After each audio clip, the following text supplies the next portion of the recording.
Welcome to Higher Ed Athletics. I'm Travis Smith, and today joining us is the athletic director of Murray State, Nico Yantko, athletic director for the Racers. Nico, thanks for joining me on the podcast. Thanks, Travis. Great to be here with you guys today. We're excited to talk about all the great things in higher ed and athletics, but it's always special for me any chance I get to talk about the things happening here at Murray State. Yeah, and first episode to ever have a co-host. So Jamal, why don't you introduce everybody, tell them who you are. Yes, Travis, thank you so much for the opportunity. Jamal Walton, Senior Associate AD for Sport Administration and Strategic Initiatives at the University of Washington. That's the longest title in America. But yeah, working at the University of Washington in our athletic department and looking forward to chat with Nico. All right, so to start things off, can you just profile Murray State for us and share why you chose to attend there as an undergraduate in the first place? Absolutely. I always say I chose Murray State the first time. They chose me the second time. So we're loving being back home, as we call it. Special institution. I'll start there. Murray sits in a beautiful corner of the west portion of Kentucky, right off of the land between the lakes, which are two of the largest man-made lakes in the country. So a lot of great opportunities for entertainment and experiences, particularly as it relates to a great college town and campus. Has tremendous, really tradition here, uniquely around not only the Racers brand, but with basketball and so many other tremendous sport programs that we offer here. And that's 15 sport programs. So we've got 12 head coaches servicing those programs, a little over 350 student athletes. Our campus is close to, let's call it just shy of 12,000 students. And we're off to some great things over here. And we're really excited for the great things to come in our conference transition into the Missouri Valley Conference and the Missouri Valley Football Conference, which will begin this summer. Yeah, when we set this up, I think it was the day that you all were, the women were taking the one seed in Arch Madness all the way to the end, and so that was cool to watch. I used to work in the Valley, so I was at Indiana State for a few years, and so I know all about Arch Madness. So I'm sure that first experience was pretty awesome. Electric. I'm kind of curious. I've had Chris King on before from Robert Morris. I mean, other than you two, I can't think of how many people are actually the AD at the D1 level of their alma mater. Any Man, idea? I bet there might be, can't be more than four, I'd say. For some reason, I feel like you have us two. You have, I think, is John Curry a Wake Forest grad? And then maybe Illinois' athletic director might be Oh another. yeah, he is. He was a football player. Yeah, so I'm going to go with four. It's going to be my guess on that one. So you guys tell me if I'm off there, but That's the uh, audience trivia for the next episode. hey, All right. it's awesome to be a former student athlete here and to come back home and to serve a place that's given me so much. I'm incredibly lucky.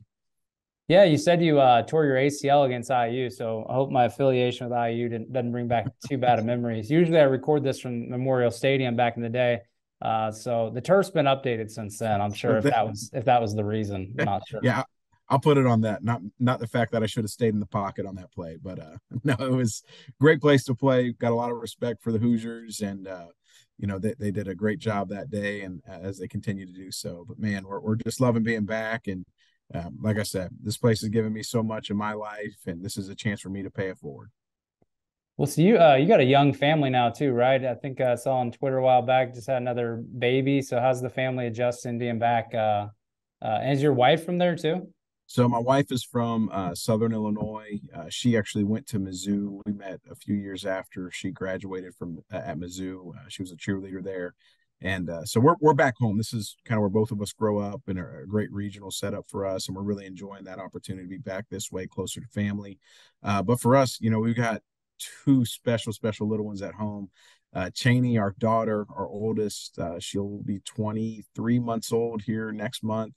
And then our son Gino, we just had him a little over a month ago. So we're cruising at home, two under two.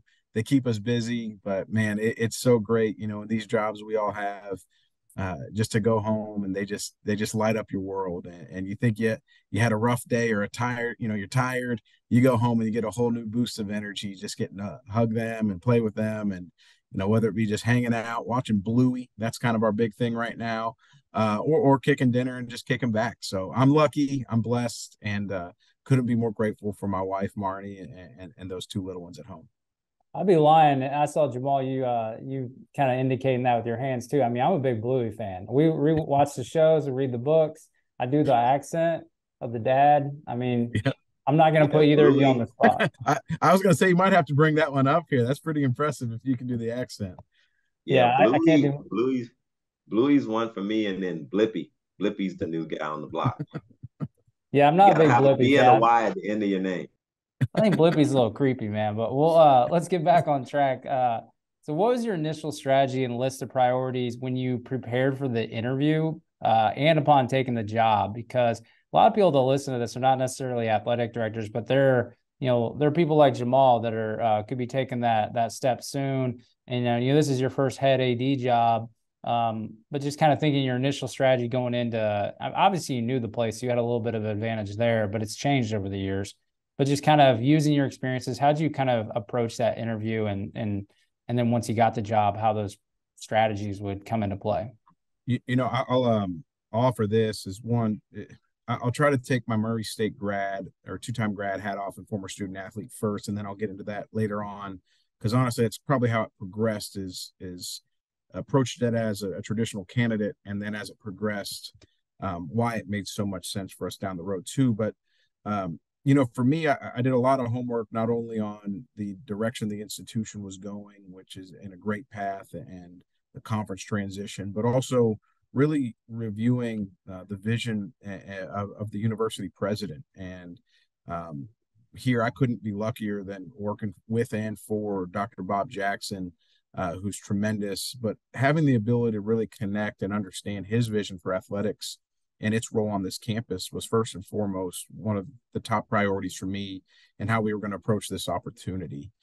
Two was obviously doing a lot of your homework, making sure you're ready to go, reviewing staff comparisons, really diving in deep within the Missouri Valley Conference. This was a unusual scenario where you're an incoming AD that has to now lead the charge as you embark on the new chapter of a conference transition. And I think for me to know going through that prior to during my time at Missouri, when we transitioned from the Big 12 to the SEC, that was a big key piece for us, is to understand the impact of that, but also the work that goes into that. Okay. And also messaging is important. So to understand all of those components, to know that this isn't a 1 or 2 year stint of how you transition to a new conference.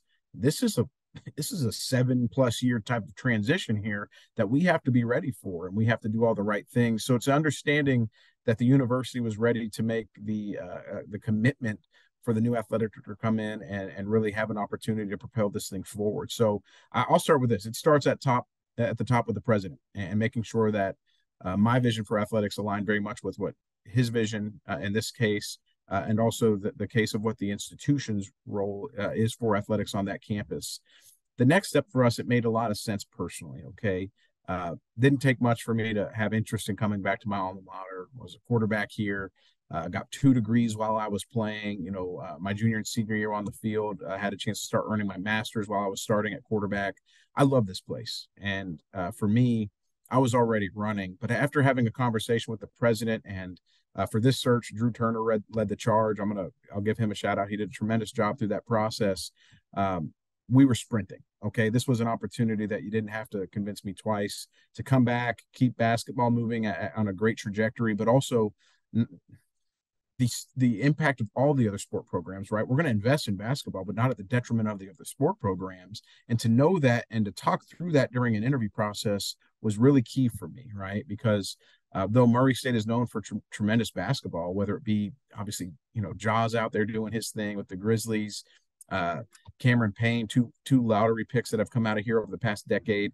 You've got a lot of great storied history in that basketball program that goes back years, but how do we use that to propel and elevate every sport here? And also ultimately the entire profile of the institution. And that's what we really prepared for in that interview process, was how we were going to connect and to provide that opportunity to do so. And I'll sum it down into one word: engagement. We were going to do it through engagement and getting out and seeing folks constantly. And you guys might not know this about me, but I don't sit behind the desk too often. Normally for Zoom calls or when I need to crank out a few things early or late in the day, but ultimately we've got to be out connecting and selling the mission and vision of our institution, particularly our role here in athletics. So long answer there for you, Travis, but hopefully that was helpful for listeners chiming in. Yeah, I mean, I'm glad we were able to get you in the chair for a little bit then before you got to run back out. Drew Turner, you mentioned him. I mean, I was fortunate in between my IU athletics and my IU president's office roles. I worked with D1 Ticker and with their Collegiate Sports Connect, got to work with Drew a little bit out in Vegas at NACTA and sit with him and just hear him talk about his thoughts on everything. I mean, brilliant young mind. And I still get to kind of just think back to some of those early conversations. So it's awesome to hear that he was running the search for you. And that sounds like they got the slam dunk of the hire. So I appreciate that answer. And then I'll let Jamal's gonna ask the next one. Yeah. Fun fact, Drew's father, Mr. Turner, was an athletic director at the University of Washington. So I just realized when you were talking about Drew, he's a fantastic guy.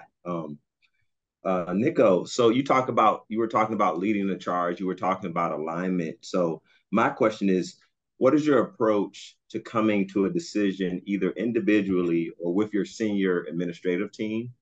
And do you still rely on a small group of confidants in your life to run things by them as you grow into your position?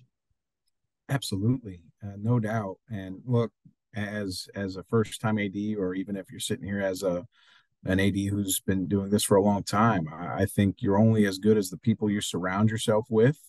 Our success is a product of the hard work of all of our staff and all of our coaches and student athletes, and the collective contributions of so many across campus and through private support. So absolutely, we do that. We do that a lot here. And I think that's something that really continues to garner more confidence in the decisions that we are making here as an athletics department. So for me, I have a small executive staff. And again, only 7 months in, we're still building and forging and forming that unit. But for us, it's really important for me to get a lot of different perspectives at that table. I feel as though I have a great pulse on things, but I know this. I do have blind spots, and there's things that I'm not an expert in. And I'm the first to tell you, I'm fully comfortable in telling you I'm not an expert at everything here. But we're going to put the right people around that table to allow us to achieve the ultimate outcome. And as long as we know where we're going and we can justify those decisions collectively as a group, I feel really confident where we're headed. But for us, we want to approach those things with a lot of great detail and emphasis around ensuring that the student athlete is the center of our ecosystem. And ultimately, we're here to garner the goodwill for an institution. And we're going to go out and refuse the status quo in everything we do. And if we lean back on those few principles there, I think we're going to make some really great decisions to help propel our athletics department forward. So, yeah, we have a great group. I'm really lucky to have a great group around me. And again, we'll pull in folks from campus. I'll pull in a donor from time to time just to gain their perspective, because ultimately, we're here to serve at the pleasure of the president of the university. And hopefully we do it the right way all the time. What about your, I'm going to follow up to that about, I remember when I had Mitch Barnhart on, one of the first podcasts that came on, or first ADs come on the podcast 3 years ago. And he had told me when I come up with a tough decision, there's people either outside the industry or outside the institution that he can kind of lean on as a confidant. Have you kind of been thinking over the years preparing for this role that you'll have that, list of 3, 4, 5 people, obviously probably ADs that you had in the past, but mentors you just collected along because there's not everything you can go to your senior team about most likely. So, I mean, you don't have to say who those people are, but maybe how you kind of forge those relationships too. Yeah, I have. And they've been people that have been with me along the way, but also as an athletic director, I think you get an ability to connect with ADs as peers now, as from transitioning from deputy or executive level, senior level staff member now to the role, that I think there's just a little bit more empathy that goes towards the decision-making process. But no, I'd be happy to share some of those folks because I know they'd be willing to answer calls for many others, but I'm really lucky to have a few in my corner every single day. And again, I keep that rapport with them regularly and keep them up to speed on the outcomes of those decisions. But it's really helpful to have some great people in your corner that you can just use as a sounding board, but also just to ensure that you're continuing to head down the right path of what we were looking to achieve, and people who know you, I'll say intimately, in the sense of they know why you make certain decisions. They know you as the core of the person who you are, your morals, your values, right? I think that's really important. And for me, Mike Alden has always been one of those people in my corner. Joan Gable, the president at Minnesota, has been something that I reach out to probably more than I should at sometimes, but she's very busy in what she does. And there's a few others out there that are current sitting ADs that have done a tremendous job continuing to help me along the way. It sounds like you guys have a lot of great collaboration at Murray State, and you were talking about filling the blind spots and seeing things from our perspectives. I think that's so important at the executive and the senior leadership level. I mean, just diversity of thought is so important, just having different perspectives and poking holes through it, because as you know, there's going to be many people that poke holes in what we do. So we can work on it together before we put it out and bake it. It really helps. The next question I had was thinking about the previous two questions about strategies and decisions. Now that you're in the chair and knee deep in the realities of the job, how has that changed your anticipated list of priorities and vision? I was really lucky during my time at Louisiana, and also during my time at Mizzou, of being pulled into a lot of rooms and exposed to a lot of environments and decision-making processes that, trust me, I know I was very fortunate to experience. So having already had that perspective really gave me an upper hand through that. So I feel as though we really approach this thing prioritizing the same things we talked about earlier about the interview process, right? And that's continuing to ensure that the student athlete remains the center of our ecosystem, continuing to garner the goodwill for the institution. And for me specifically, more so, Jamal, I think as we evolve in this new era of college athletics, or actually, Travis, we'll give it the podcast a shout out, higher ed, right? As we continue to navigate these new uncharted waters, for me, I think two things we've got to ensure that we're focusing on outside of the integrity of those processes we just discussed, but is ensuring that, one, we're prioritizing recruiting and revenue generation. And something that we'll talk about here in a little bit, I'm sure, with the Dennis Jackson Leadership Program, is finding new and unique ways to serve our student athletes from recruitment through retirement. Okay. And that's going to be key for us as we go about our decision-making process, or our prioritization there, Jamal, to focus on whether it be small decisions that you might have to adjust and tweak things within your donor or season ticket holder spaces, to decisions on the financial prioritization of budgeting, or fundraising initiatives as it relates to facilities. But those kind of key pieces there are really what we justify our decision on here. But that evolves over time too, right? Priority shift as our ecosystem evolves, right? And but I feel like if we can continue to prioritize those things that I just mentioned, we're always going to be heading in the right direction and serving our universities the right way. So I've been harping on kind of the theme here is decision making, and so my last question really about decisions is, I've enjoyed asking this for people in the past that become ADs. I mean, you were in positions where when you were deputy AD, whether it's at Louisiana or working your way up in Missouri, you're in that room, you're in meetings that you talked about, but like you weren't the one that had to make that final decision, or literally hitting send on that email, or having that one-on-one with the president necessarily. Now that you've kind of gotten into this role and you've had some meetings with your president, you made some decisions. I mean, I'm thinking about your first couple of decisions. Were you thinking in your head like, oh, wow, this is different? Just kind of take me through your head and your thought process. I'm sure you're ready, but there's still something about it, I imagine, where do I need to review this one more time, or do I need to think this over one more time? Kind of just how you went there. I always love the analogy, be quick, but don't hurry, right? I think that's a pressure you probably get your first couple months on the job, is you want to enact so much change and you want to do so many things that you got to make sure you just pause and take a breath for 1 second to really look at it from a 360-degree viewpoint. And I think that was something, whether it be Mike Alden during my time at Missouri, or Mac Rhodes, or even Brian Maggard, when he was the athletic director, he hired me as his deputy, coming out of Missouri. I think that was a really good advice and counsel that I got to see them, is taking a step back, and when you make a decision, look at it from the student athlete perspective, the head coaching perspective, the head coach's perspective, donor perspective, or campus, right? I think, far too often we get tunnel vision in our spaces, and we overlook the importance of engaging faculty and staff. Shoot, I just had a faculty member in my office today talking about parking allocations, just because I wanted their perspective on how that process works for them, and how we can better relay that across our constituents on the campus side. So I think it's just being comfortable to take that second to evaluate, if you have the luxury of time, but also just view it from different perspectives. I think also knowing what your values are as an organization, if you can make decisions based and defending those values, you've done the best that you can with the information you provided at that time. And I think that's one thing you have to ensure as an athletic director, is continue to seek information, be curious all the time.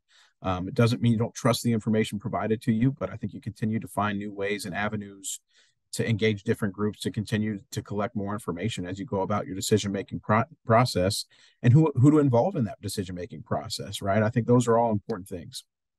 You mentioned quick but not in a hurry. Are you a believer in the 100-day plan, or just kind of like the vision and let's just get to work?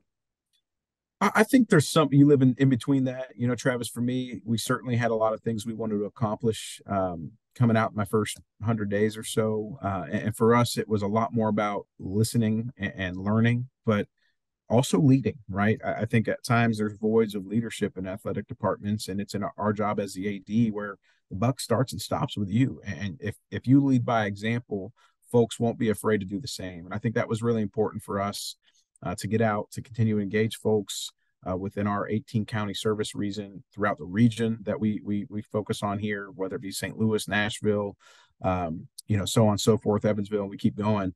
But for us, it was important for us to engage folks, listen and learn, but also put together a really strong plan on how we were going to accelerate this athletics department into this new conference. And I think that was the fun part, right? Is you have a roadmap and you have a plan to go and execute those things, but you continue to build on that as you progress. And we're really fortunate. I guess I'm 7 months in now, and we've been clipping away, and we've got a lot of that stuff accomplished. A few of those things we've adjusted along the way, but I felt like we came in and we listened early and often, that we were able to really put some good pieces of play and start really making some fun progress. But look, I'll say this: incremental can be monumental. Okay. So don't be afraid to do everything all at once or all in the first year. Okay. And that's probably the best piece of advice I can give you, is incremental can be monumental, and take your time to build it out the right way. Right. A lot of us, you're going to get your first shot at this, and make sure you do it the right way, in a way you'd be proud of. Perfect. That's a perfect segue into the next question. Travis, man, you just threw the alley-oop, so I'm gonna slam dunk it in with the next question. So you guys are starting in August. The first year transitioning into the Missouri Valley Conference. I'm curious, what has that experience been like, with you coming in at such a new moment in the athletic department's history? And you're no stranger to the conference transitions. So I'm guessing that has probably helped you lead the racers through this now, having that transition experience before. No doubt. Again, lucky to have gotten to Missouri before our time, and transitioning from the Big 12 to the SEC, and gave me a lot of light there, but also during my time at Louisiana, understanding as this very fluid conference realignment conversation was evolving, and to seeing the decisions, whether it be Keith Gill and the great job he did at transitioning this a few years ago with the addition of James Madison, Old Dominion, Marshall, and Southern Miss, to be able to see that from the other perspective, right? The conference where you had stability and what you were looking for as you evolved, really gave me some different perspective on that go around of this during my time at Louisiana. So I'll put it this way. you want to make sure that the institutions that and the neighborhood that you're moving into, you're very much aligned with. But also, as the institution, as the athletics director, it's my job to ensure that I'm evaluating what I'll call a gap analysis, right? And for us, how do we measure up in all of these categories, right? And whether it be from compensation to facilities to direct resources to student athletes to um, just community components, how do you look at this from all different angles to ensure that we're progressing through this transition at a healthy pace, right? And for us, that was some of the things that we wanted to focus on day one here when I got on board 7 months ago was where do we stand? Where do we stand from the Missouri Valley Conference and then from the Missouri Valley Football Conference? Look, the Missouri Valley Conference, it's a great brand top to bottom. When you look at everything from basketball, soccer, volleyball, baseball, I mean, you keep going, right? It's a competitive league. And then you look at the Missouri Valley Football Conference and go, holy cow, man, like these guys, they beat up on, P5 schools all the time. And for us to move into this new neighborhood, what do we have to do to ensure that we're matching those resources as best as we can? But also, for us, I think it's about knowing who you are and knowing where you are. That what might work at, I'll pick on North Dakota State. What might work for North Dakota State might not work here for me at Murray State. We're in two completely geographical spaces as it relates to what they get weather-wise and those fronts. So we might have to approach things a little bit different. But also for me, we're going to continue to put the right focus on the things that allow us to elevate where we're at, right? And again, if you go back to making those decisions based off the things that we've been talking about this whole Zoom here, I feel really confident in the progress we're going to make, and we're putting some nice pieces together on our facility plans and how we're impacting our sport programs and how we continuously evaluate where we're at as a athletics department. And the Valley Football Conference is like the SEC of the FCS. That's how I explain it to people. I mean, it is brutal. They beat up on each other, and I mean, I feel like almost all the Final Four teams in the playoff, at least 2 or 3 of them are from the Valley. That would be a lean year for the Valley. I'll put it that way. But look, hats off to 2 folks. I'll give it to them. Jeff Jackson, the commissioner of the Missouri Valley Conference, is second to none. Sharp, engaging, a tremendous resource for us, and really excited to work alongside him in this conference. And then Patty Viverito has done a tremendous job from the football conference side of things. And again, we're going to progress along nicely, and we're up for the test. It's going to be a battle, we know that, but man, it's certainly a heavy lift, but certainly an opportunity we're up for. So how do you all kind of create that new rival? I think we already have some. Yeah, we already have some built in there. I'll put it this way: SIU and Carbondale. There's some bad blood there at times, and I look forward to getting after it with them and on the basketball and all other programs. But look, you're going to treat every game like it's a big game, and that's just how it is in the Valley. And we're going to bring it with great pride and represent Murray State the best way we know how, and we're going to go out there and compete. Well, speaking of competing, mentioned at the beginning of the conversation, your women's basketball program, when I reached out to you, was really making some noise in Arch Madness, taking the 1 seed all the way to the end. Now, you all just announced a presenting sponsor for next season that's going to allow free admission. I thought that was pretty cool. A lot of my career has been worked in Division II, so a lot of it was free admission anyways at those schools. But just kind of curious, what's the structure like in this partnership? How did the idea come to play? And I'm not really necessarily concerned about the dollar amount because it's going to be different everywhere, but more about how you determine how do you factor in that dollar amount in this type of deal, because it seems like something that could be a blueprint maybe for other schools that might be listening. Yeah, so for us, one, I'll brag on the sponsor that covered the cost for this and really created the revenue flow for us to be able to achieve this.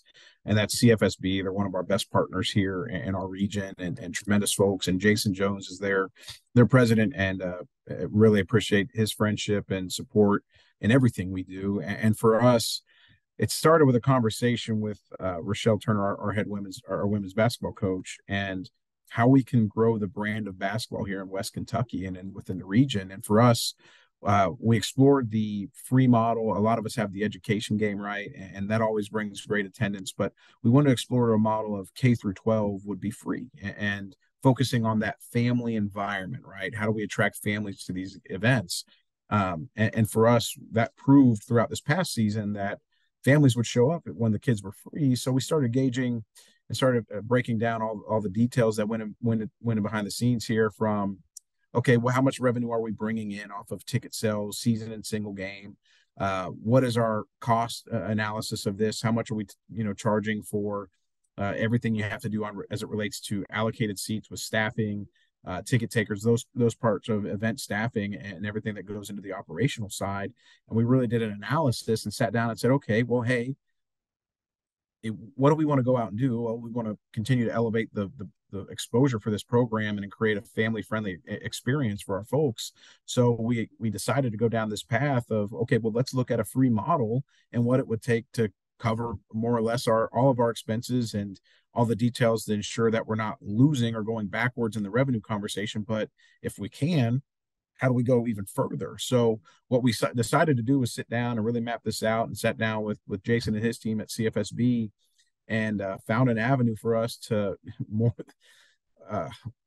I'll just use a percentage, but you got a more than 1,000% increase in our revenues based off of this, which we would never have hit by trying to grow it a traditional way. But also knowing that we're going to capture a lot more concessions revenue when attendance goes up. Concession dollars are going to jump or whatever that might look like out there. So for us, it was a great opportunity to bring exposure to the program on a national level, but also on a local level to engage families and get folks out here and really support that program as we continue to try to elevate it. And more checking accounts opened up at the bank, right? And so I don't know about ticketing at your other sports, but do you think even on your own campus, if this is successful, could this be replicated in other sports?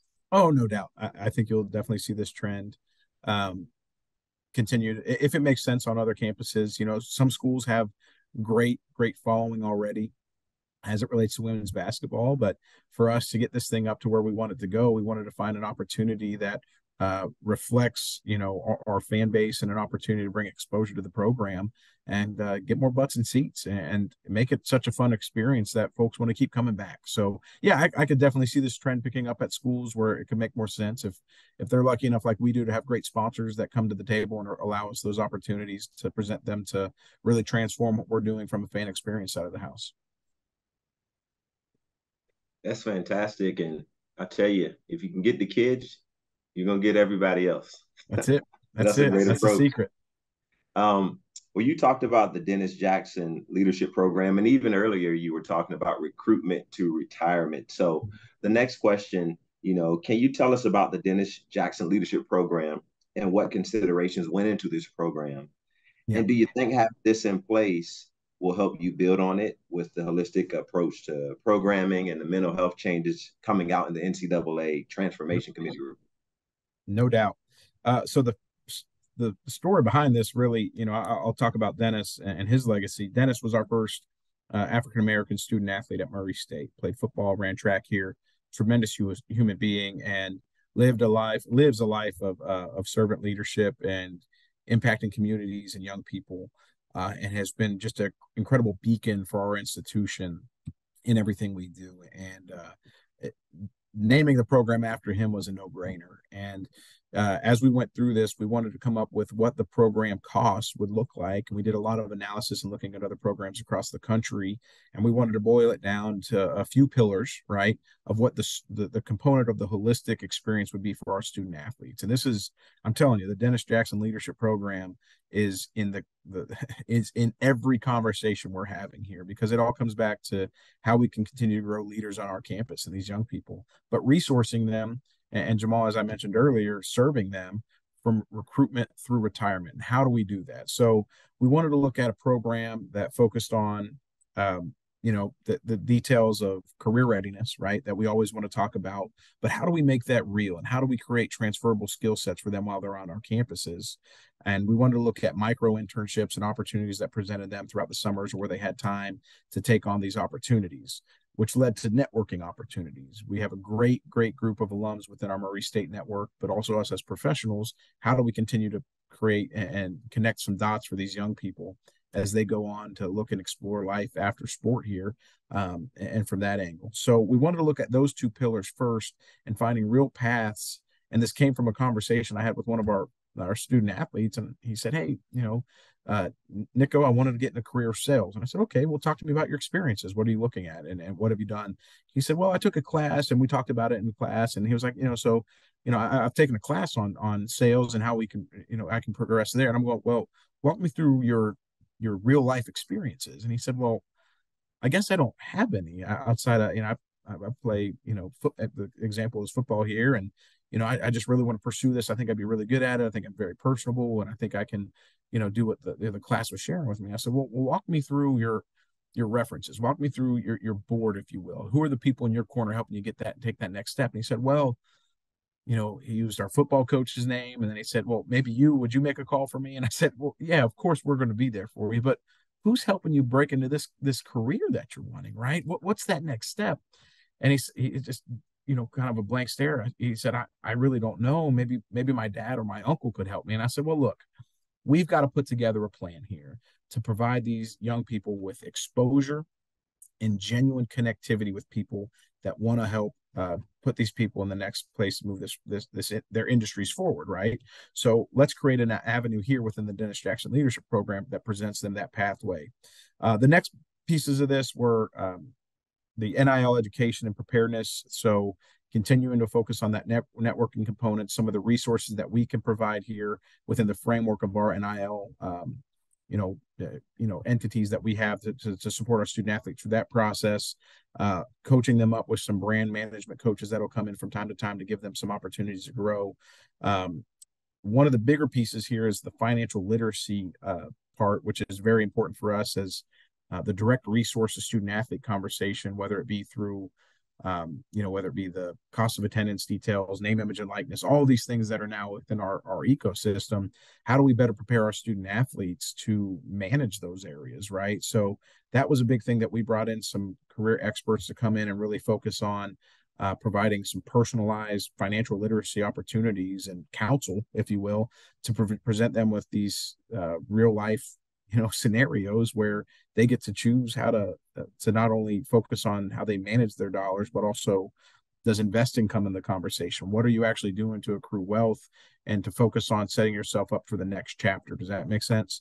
And then finally, the last two pieces, which I really, really love, these are the civic engagement and leadership piece, is working with our state leaders and some of our Board of Regents members to position our young people to have a day in our capital in Frankfurt or going over to DC, but also just understanding the inner workings of how communities work, right? You'd be so surprised with how many of our student athletes want to start 501c3s and to give back, want to go into entrepreneurial business and see how they can better impact and service their communities. And it's just so inspiring. But shame on me if I don't have an avenue for them to explore this and how to make a broader impact, right? We hope that they stay in Murray, Kentucky, or the region when they graduate and make a continuing leaving impression here where we live, but also go out and if you go back home or wherever you're going to be impactful, be a leader, right? Leave a legacy. And those are the things we talked about. So we've really focused on that framework. And then finally, you hit on it, Jamal, mental health, right? This is a big pillar for us as we explore these next steps. And by no means am I an expert in that space, but we've got to continue to find the right ways to put the right resources around our young people and staff, right? That doesn't stop just with our student athletes, but how do we focus on those abilities to provide them the resources to navigate mental health, right? And some of it is on the obvious and on the surface level, but so much of this goes beyond that. And we have to do a better job. And as we've talked about with the NCAA Transformation Committee, what are those resources going to look like from the national level, and what are we going to build the framework wise? But also, can we be more proactive as a campus? And I think that's the things that we started to explore with this program. Yeah, I think your fundraising ability also is going to, and your relationship's going to come into play with this type of programming, because the mental health, having to have a dedicated full-time person potentially for student athletes only, more additional programming. I mean, it's going to cost money to bring people in, but it's also going to take, staff that you're going to probably not have. Usually you would not necessarily have had that person on staff. Yep. What we don't have, we'll go get. And for us, I think it's about continuing to pull our investors, our donors into the conversation and challenging them and letting them know I'm not interested in just the transactional component of giving. You give to get tickets, you give to get parking. We want our donors to stretch, and I want them invested with their time, talent, and treasures. And that's been a lot of our talking conversations, which has allowed us to have so much early success here in the fundraising space. Is we're not just asking for them to buy tickets and donate more just for more unrestricted support. There's purpose behind these pieces, and hopefully their passions align with that. And we're getting out there every day, and we're having some fun with it, and people are really seeing the vision for where we're heading, but also an immediate return on those investments on young people and the athletics department health as a whole. So I must say that this is a weird comparison, but I've been thinking about this type of stuff when I write these questions, and the best fundraiser that I know that makes me feel like what I'm giving my money to is, improving my community, is my pastor. And his messages are just so good.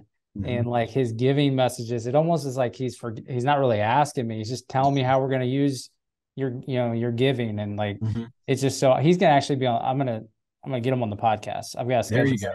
Got to wait till after Easter. He's a little busy.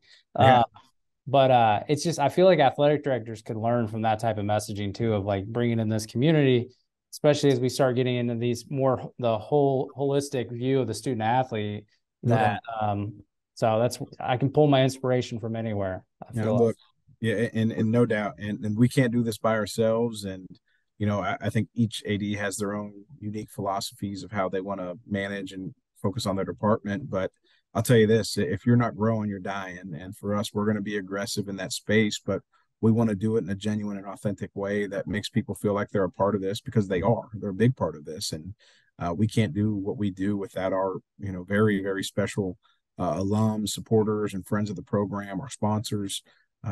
Every dollar matters and every person counts. And again, we hope to continue to accelerate that and get more people involved as we continue to grow this.